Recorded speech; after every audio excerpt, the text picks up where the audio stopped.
Hello, and welcome to the Chinese Revolution podcast.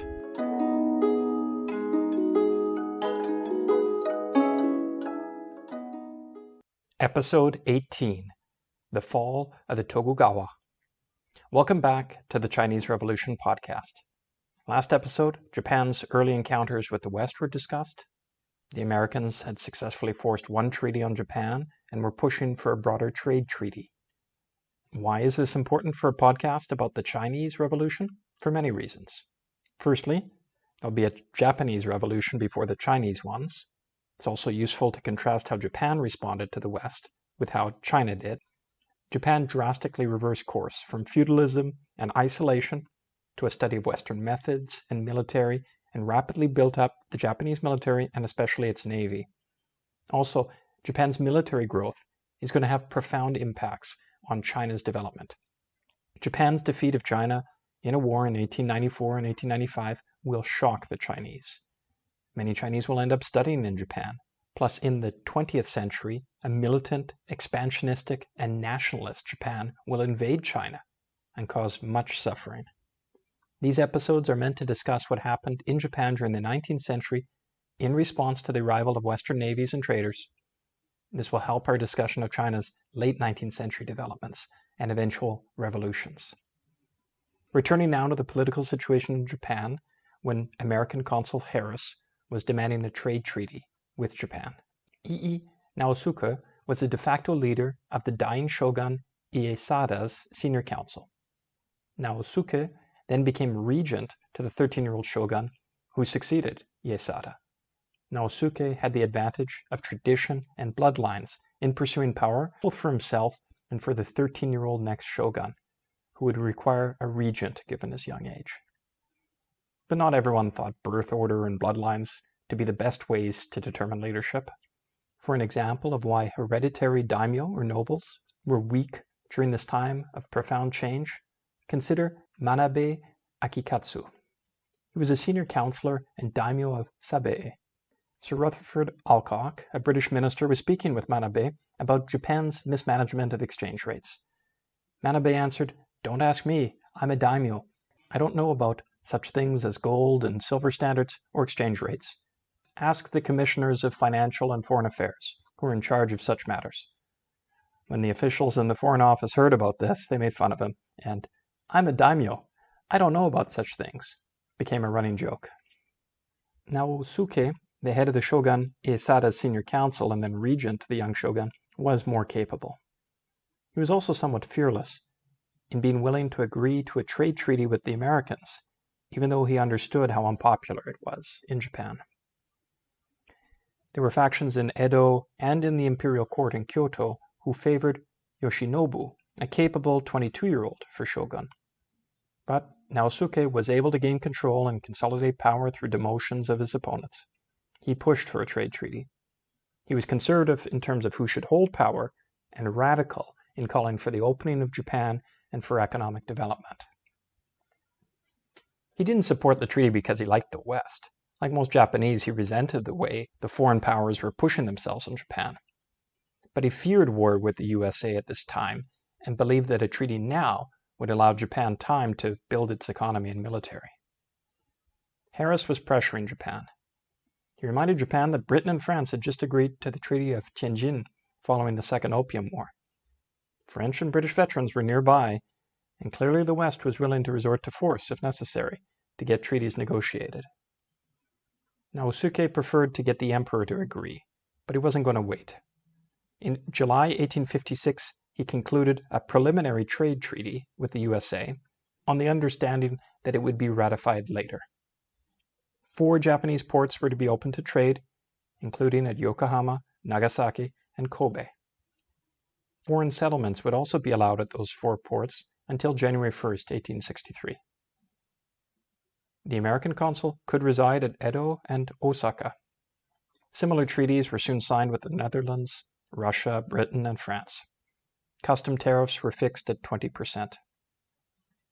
Most of the Bakufu understood why the treaties were necessary, but the faction that opposed the regency and wanted the 22-year-old shogun accused Naosuke of disloyalty to the emperor and quietly sought intervention by the Imperial Court.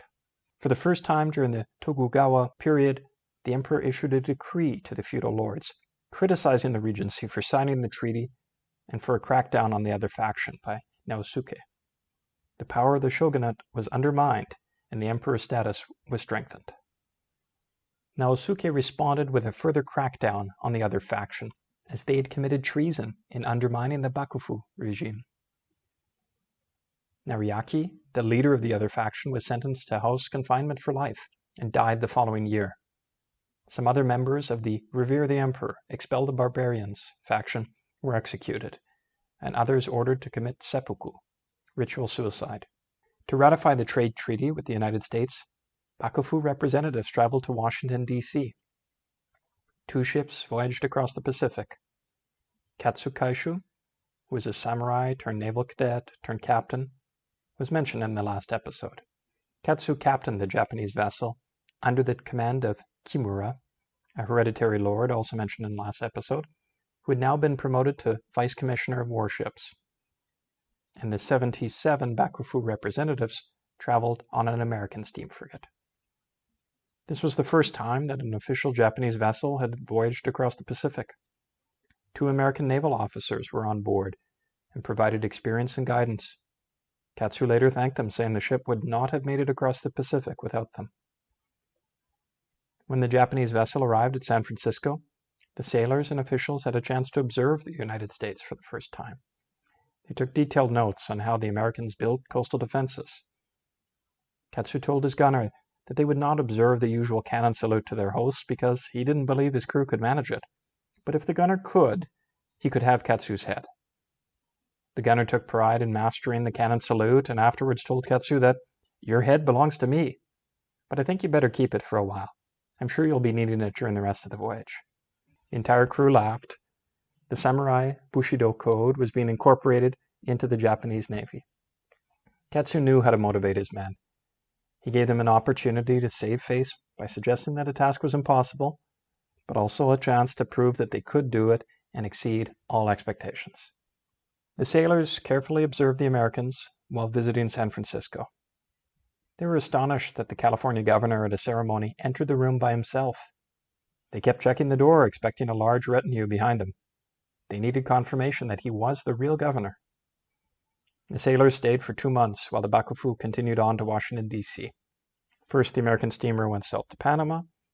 The Japanese delegation then crossed Panama by railroad before boarding a new ship on the eastern side of the isthmus before voyaging on to Washington, D.C. This was, of course, before the construction of the Panama Canal. The Japanese sailors were intrigued by San Francisco's gas lights and industrialization. All kinds of equipment were steam-powered. Katsu observed that there was no distinction between soldier, farmer, artisan, or merchant. Any person could engage in commerce. The residents were polite and interested in their guests, not nearly as hostile to foreigners as the Japanese. Men traveled on the street without swords, and American men attended social gatherings with their wives. Katsu was much impressed with the country's material progress and more egalitarian social structures, and was committed to changing Japan's antiquated ways, although he and the other Japanese men did not see the need to spend social time with their wives. The Japanese sailors returned 4 months after they departed. They were greeted with shocking news. The regent of the 13-year-old shogun had been assassinated. The vessel was boarded by interrogators to see if anyone was from the same Han as the assassins. Katsu protected his crew and reassured the investigators that no such person was on board. Katsu was undiplomatic when the Commissioner of Warships asked his impressions of America.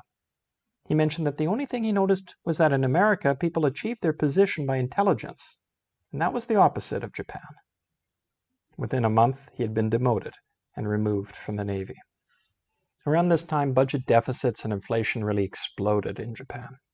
The Bakufu and the daimyo were incurring large debts to buy Western military supplies and equipment. While prices in Japan have been very stable for centuries, now they skyrocketed. In some cities, costs increased 5-fold within a 5 to 10 year period. Government revenues were not keeping pace with increased expenses. The huge new debts and foreign purchases disrupted what had been a stable, closed economy and financial system.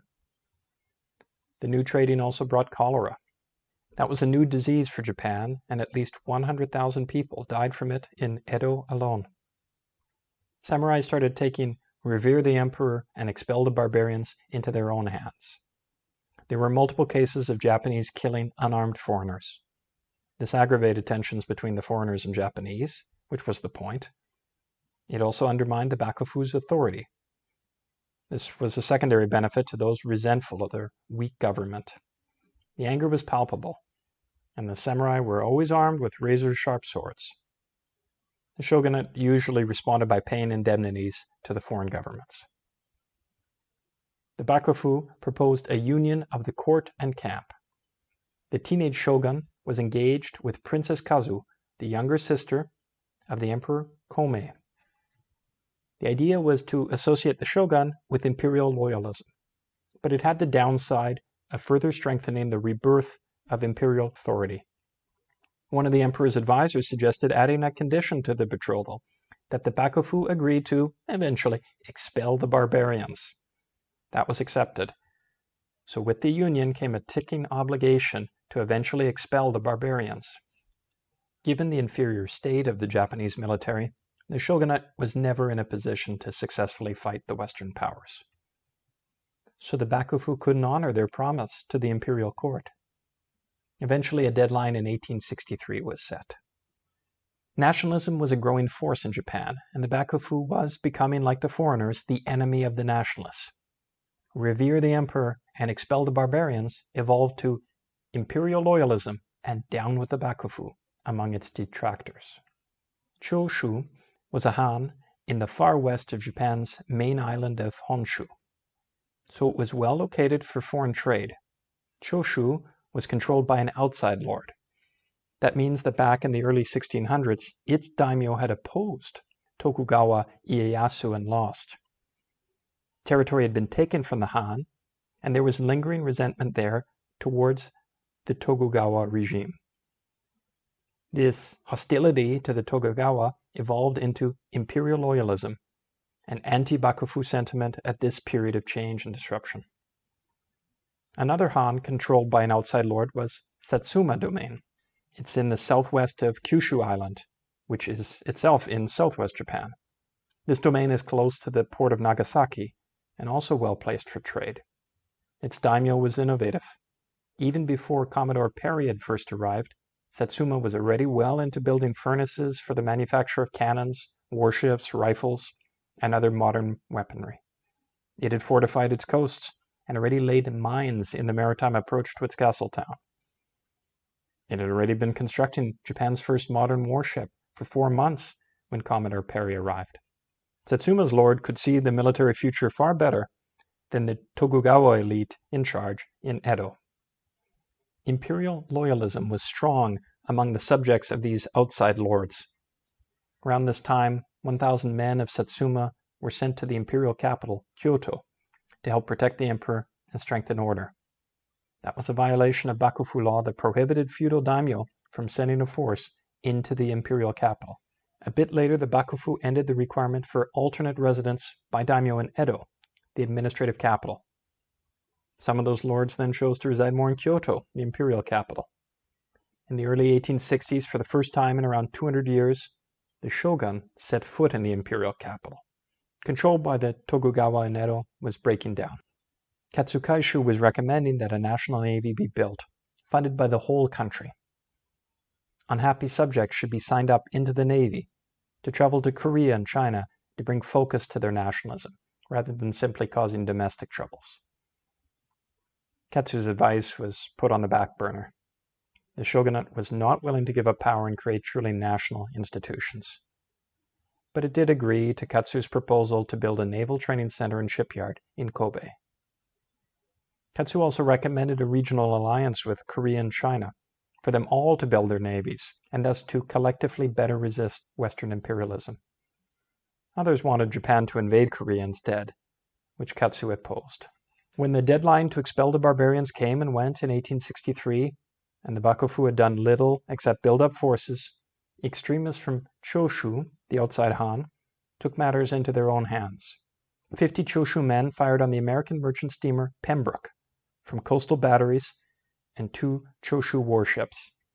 The Choshu sailing warships were unable to reach the American vessel, which went to Shanghai for repairs. The bill was sent to the shogun by the Americans. The Choshu rebels were heartened by the retreat by the Americans and then fired on the French steamer Quancheng in the same strait.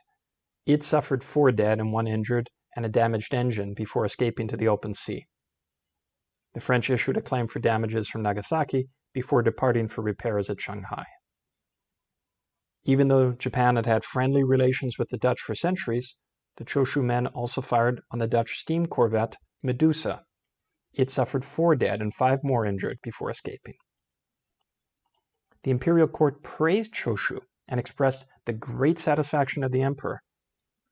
The Imperial Court encouraged other Han to join in to expel the barbarians, but the Bakufu ordered Choshu to refrain from firing. Because the Choshu had experienced initial success, they ignored the Bakufu. But their daimyos, military scientists, warned the rebels that they were being foolish, and the Westerners had not been defeated. If and when they returned, the real strength of the West would be seen. The rebels didn't like his advice and assassinated him at night in his lodging. The Americans took revenge with their sloop of war, the Wyoming.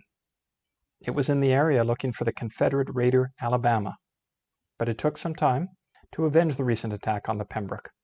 This Union ship sunk 2 Choshu ships, damaged another, destroyed coastal batteries, and burned much of a town along the coast.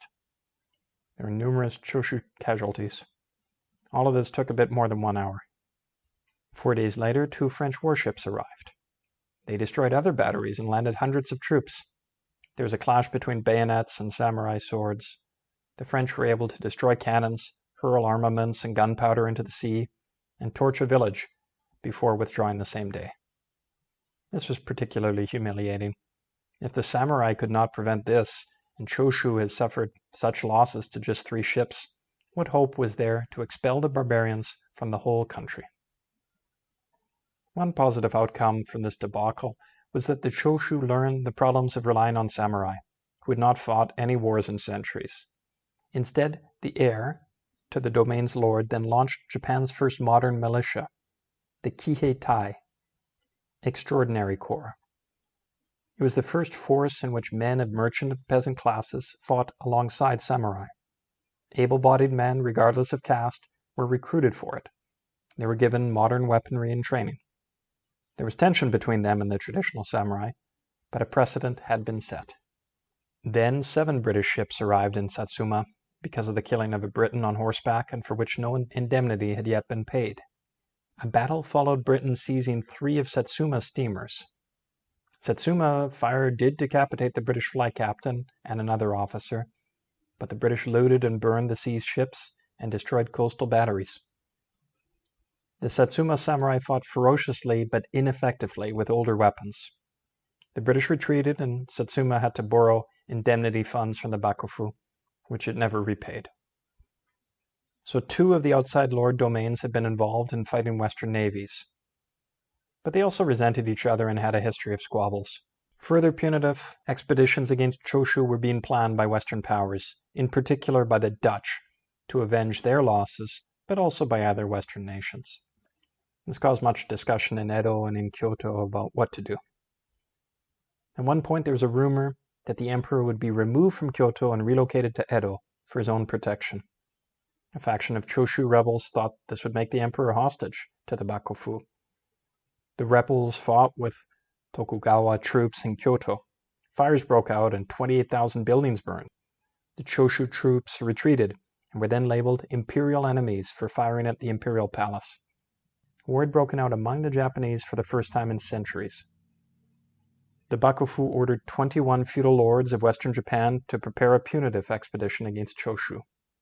The shogun was now 19 years old and said he would lead the campaign.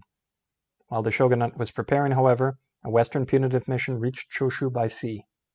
17 warships, including 9 British, 4 Dutch, 3 French, and 1 American, attacked Choshu. They destroyed coastal batteries, which had a maximum firing distance of 1,800 feet or 550 meters. The Japanese fought bravely, but were not able to do much damage to the foreigners. So they burned their own camps and retreated. Over the next few days, foreign troops landed and were able to attack and destroy batteries. Choshu defenders fought, but their weapons included bows, arrows, spears, and old-style muskets, some of which required a tripod. They were no match for the better-armed Western Marines. Choshu negotiated a peace with the foreigners. They were prohibited from building or repairing coastal batteries. Foreign traders were to be treated as friendly and allowed to buy necessities. A ransom or indemnity needed to be paid, but the foreigners told the Bakufu that it could be waived if a Choshu port was open to trade.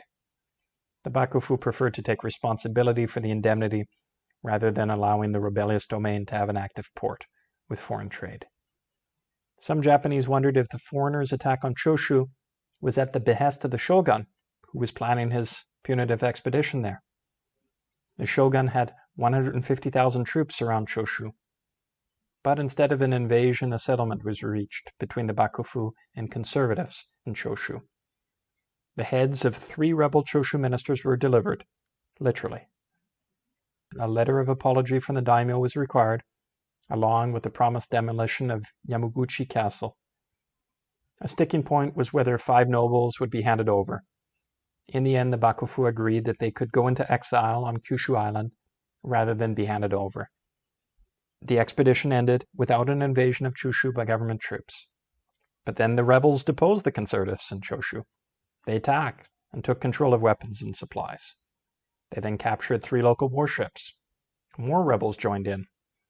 The regular army tried to put them down, but 100 rebels routed 1,000 government soldiers. The rebels controlled Choshu and its forces. The Bakufu and Edo then demanded that the 5 nobles be sent to Edo rather than Kyushu Island. The emperor's court ordered that the Bakufu not attempt to bring the Choshu nobles and daimyo to Edo, and instead the shogun was to be sent to Kyoto to appear before the emperor. When the Bakufu wanted to bring a second punitive expedition against Choshu, the Tokugawa faced much resistance from other daimyo because Choshu's position was allied with the emperor, while the shogun's orders contradicted the emperor's. At least 9 of the Han associated with the first punitive expedition opposed the second one. Satsuma Han was one of the domains that opposed the second expedition.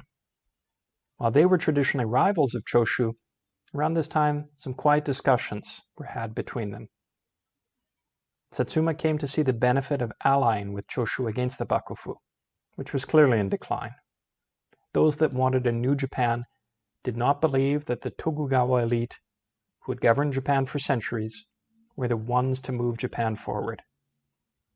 Eventually, Satsuma and Choshu reached a secret alliance, although many in the Bakufu heard something about an alliance between them.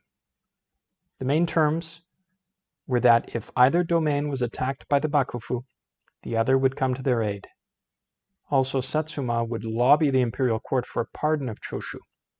Both domains would do their utmost to seek a restoration of imperial rule. Foreign powers were also maneuvering in 1865 and 1866.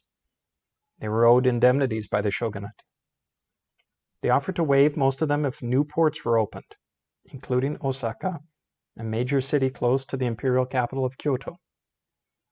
The French wanted to ally with the Bakufu and prop them up in exchange for trade concessions and arms sales.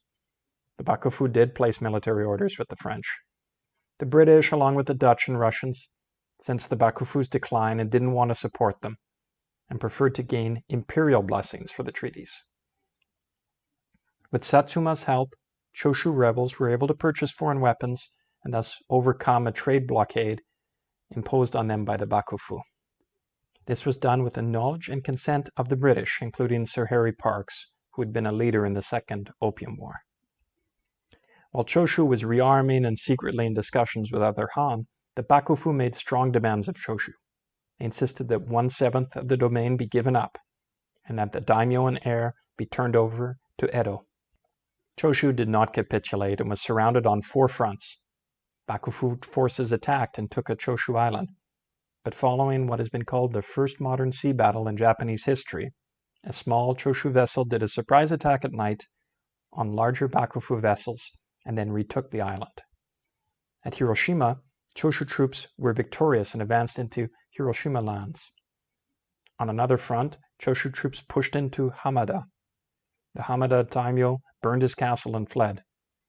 When Choshu beat the odds and also won at Kokura Castle, it was clear that Choshu was winning. The shogun then died childless at age 21 from heart failure, which some say was caused by a vitamin B1 deficiency. His 8 years as shogun, many of which were under a regency, had weakened the Tokugawa system.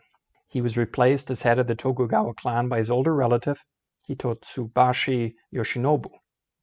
He would end up being the last shogun of Japan. Yoshinobu wanted to continue the war against the Choshu. Then Emperor Komei, who had supported the punitive expeditions against Choshu, died. The emperor is said to have died of smallpox, but some believe he was assassinated. Those theorists believe that smallpox should not have been fatal for a 36-year-old in otherwise good health. They point to signs of his recovery before he began violently vomiting and bleeding from his body. They suspect poison. In any event, 15 days after Komei's death, Emperor Meiji ascended to the imperial throne in his late teens.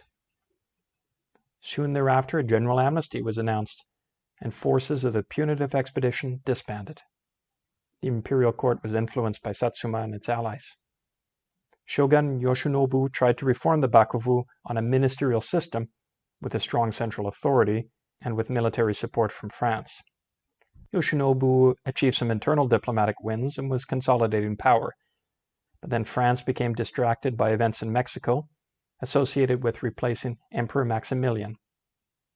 Japan was of lesser importance than Napoleon III of France, who had competing priorities. Both Yoshinobu and the Choshu Satsuma faction realized that the key to power lay with the emperor. Yoshinobu tried to resign as shogun and transfer authority to the emperor, who would then ask Yoshinobu to govern in his name. But the rebels were able to then arrange a palace coup in Kyoto with the support of the new emperor's grandfather. Yoshinobu was deposed and the Bakufu abolished. The daimyo of Choshu and his heir were exonerated. Bakufu loyalists were banned from Kyoto and a new provisional government set up under the emperor. Princes of the blood would fill the major positions. Yoshinobu opposed the coup and insisted that the Tokugawa were still in charge, especially to foreigners. But the new government ordered that the Tokugawa hand over a portion of their lands, since the clan was no longer responsible for government and accordingly did not need as many resources. Fighting broke out between Tokugawa troops and Satsuma Choshu militants south of Kyoto. At first it was indecisive, but then the Satsuma and Choshu troops unveiled Imperial Pennants on the third day of fighting. That seems to have turned the side, as one side was seen to be fighting for the emperor, while the Tokugawa side was against the emperor. They retreated. This military defeat reinforced the apparent siding of the emperor with Choshu and Satsuma. Other Han now began to abandon the Tokugawa side. Yoshinobu was torn whether to continue fighting or to submit. In the end, Katsukaishu helped convince Yoshinobu not to oppose the emperor. For the good of Japan, he should submit to the Imperial Court. After some negotiations, he eventually did so. Some Tokugawa loyalists continued to fight in the north, but without the support of their leader. These Tokugawa samurai were in turn defeated. That is how 265 years of Tokugawa rule in Japan ended, and a new national government, under the imperial authority of the Meiji Emperor, began. This is commonly called the Meiji Restoration. Next episode, we'll look at the military buildup of Meiji Japan and its relationship with the Ryukyu Islands, Taiwan, Korea, and China. Thank you for listening to this episode of the Chinese Revolution podcast. If you've enjoyed any of the episodes, please be sure to follow the podcast and leave a rating or review because it helps. Thank you.